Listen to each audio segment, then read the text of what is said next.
एक महात्मा थे। वह बरसाना में रहा करते थे और वह महात्मा हर रोज सुबह उठकर यमुना जी में स्नान करने जाते और वहां से फिर राधा जी के दर्शन करने जाया करते थे। उन महात्मा का यह नियम हर रोज बन गया था। महात्मा जी जब तक राधा रानी के दर्शन नहीं कर लेते थे तब तक जल भी ग्रहण नहीं करते थे। दर्शन करते करते कई वर्ष बीत गए। अब उनकी उम्र 80 वर्ष की हो गई। आज सुबह भी उठकर रोज की तरह उठे और यमुना नदी में स्नान किया और राधा रानी के दर्शन को चले गए। मंदिर के पट खुले और राधा रानी के दर्शन करने लगे। दर्शन करते करते महात्मा के मन में भाव आया कि मुझे राधा रानी के दर्शन करते करते आज 80 वर्ष हो गए हैं, लेकिन मैंने आज तक राधा रानी को कोई भी वस्त्र नहीं चढ़ाया।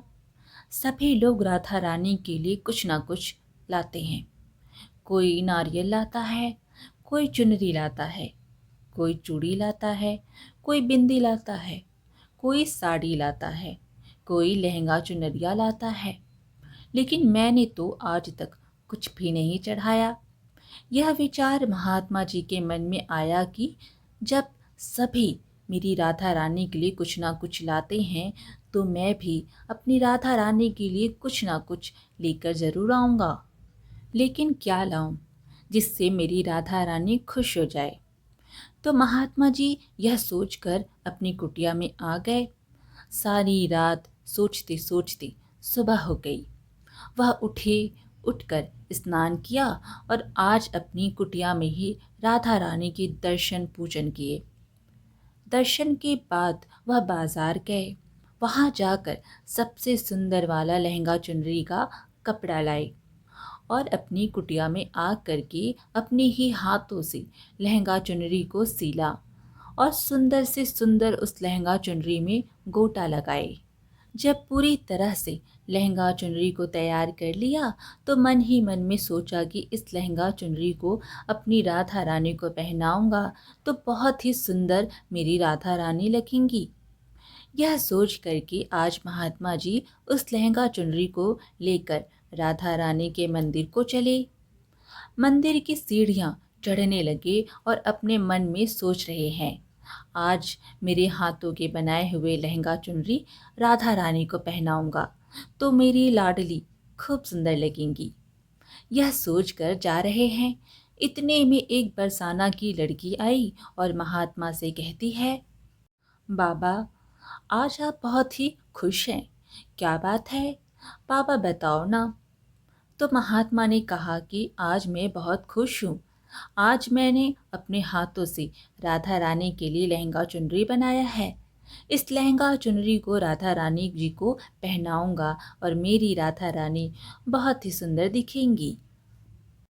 उस लड़की ने कहा, बाबा मुझे भी दिखाओ ना, आपने लहंगा चुनरी कैसी बनाई है? लहंगा चुनरी को देखकर वो लड़की बोली, अरे बाबा राधा रानी के पास तो बहुत सारी पोशाक हैं, तो ये मुझे दे दो ना। तो महात्मा बोले कि बेटी तुमको मैं दूसरी बाजार से ही दिलवा दूंगा, ये तो मैं अपने हाथ से बनाकर राधा रानी के लिए लेकर जा रहा हूँ, तुमको और कोई दूसरा दिलवा दूंगा। लेकिन उस छोटी सी बालिका ने उस महात्मा का दुपट्टा पकड़ लिया, बाबा ये मुझे दे दो। पर महात्मा जी भी जिद करने लगे कि दूसरी दिलवाऊंगा, ये नहीं दूंगा। लेकिन वो बच्ची भी इतनी तेज थी कि महात्मा जी के हाथ से लहंगा चुनरी को छीनकर भाग गई। अब तो महात्मा जी को बहुत ही दुख हुआ कि मैंने आज तक राधा रानी को कुछ नहीं चढ़ाया, लेकिन जब लेकर आया तो लड़की लेकर भाग गई। मेरा तो जीवन ही खराब है, अब क्या करूँगा? यह सोचकर महात्मा जी उसी सीढ़ियों में बैठ करके रोने लगे। इतने में कुछ संत वहां आए और पूछा, क्या बात है बाबा, आप क्यों रो रहे हैं? तो महात्मा ने उन संतों को पूरी बात बताई। संतों ने महात्मा को समझाया और कहा कि आप दुखी मत हो, कल दूसरी लहंगा चुनरी बना के राधा रानी को पहना देना। चलो राधा रानी के दर्शन कर लेते हैं। इस प्रकार संतों ने महात्मा को समझाया और राधा रानी के दर्शन को लेकर चले गए। रोना तो बंद हुआ, लेकिन मन खराब था, क्योंकि कामना पूरी नहीं हुई ना। तो अनमने मन से राधा रानी के दर्शन करने महात्मा जी जा रहे थे और मन में यही सोच रहे हैं कि मुझे लगता है कि किशोरी जी की इच्छा नहीं है, शायद राधा रानी मेरे हाथों से बनी पोशाक पहनना ही नहीं चाहती थी। ऐसा सोचकर बड़े दुखी होकर जा रहे हैं। मंदिर आकर राधा रानी के पट खुलने का इंतजार करने लगे।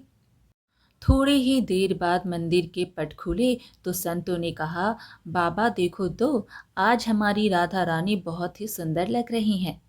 संतों की बात सुन करके जैसे ही महात्मा जी ने अपना सिर उठा करके देखा, तो जो लहंगा चुनरी महात्मा ने अपने हाथों से बना कर लाए थी, वही आज राधा रानी ने पहना था। महात्मा जी बहुत ही खुश हो गए और राधा रानी से कहा, हे राधा रानी, आपको इतना भी सब्र नहीं रहा, आप मेरे हाथों से मंदिर की सीढ़ियों से ही लेकर भाग गईं। ऐसा क्यों? सर्वेश्वरी श्री राधा रानी ने कहा कि पापा, आपके भाव को देखकर मुझसे रहा नहीं गया, और ये केवल पोशाक नहीं है, इसमें आपका प्रेम है। इसलिए तो मैं खुद ही आ करके आपसे लहंगा चुनरी छीनकर भाग गई थी। इतना सुन करके महात्मा जी भाव विभोर हो गए और महात्मा जी ने उसी समय किशोरी जी का धन्यवाद किया। जय श्री राधा रानी। आज की कहानी यहीं पर समाप्त हुई। वीडियो पसंद आए तो लाइक शेयर ज़रूर कीजिए और ऐसे ही अच्छी अच्छी कहानियाँ सुनने के लिए हमारे चैनल को सब्सक्राइब कर लीजिए। धन्यवाद।